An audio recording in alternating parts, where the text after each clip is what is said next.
On New Year's Eve, the sky was alight with vibrant fireworks, and the city buzzed with laughter and music.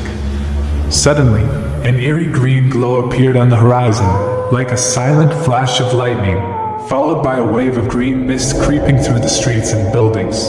Faint at first, then thickening rapidly.At first. People barely noticed, sensing only a slight tingling on their skin and mild difficulty breathing. But this didn't last long.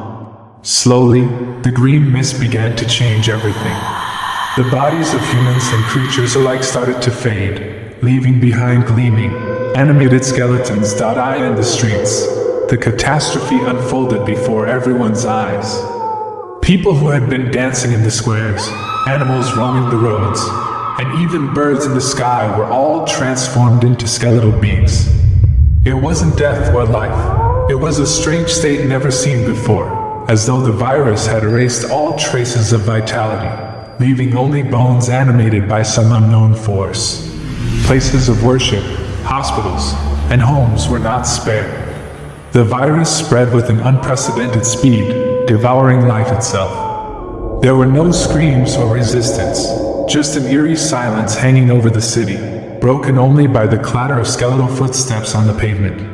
Far from the city, an abandoned research station stood ominously, green smoke billowing from its depths. This was the source of the catastrophe. Scattered papers on the ground hinted at an experiment intended to harness the latent energy within ancient bones to create new resources. However, the experiment had gone terribly wrong. The entire world began to feel the effects.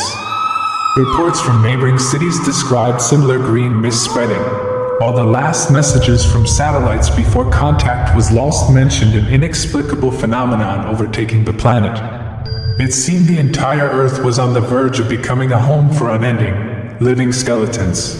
Strangely, the virus didn't make the skeletons hostile or aggressive. Instead, they moved as if searching for something. They gathered in strange circles, emitting low hums. Were they trying to communicate? Or was some mysterious intelligence guiding them?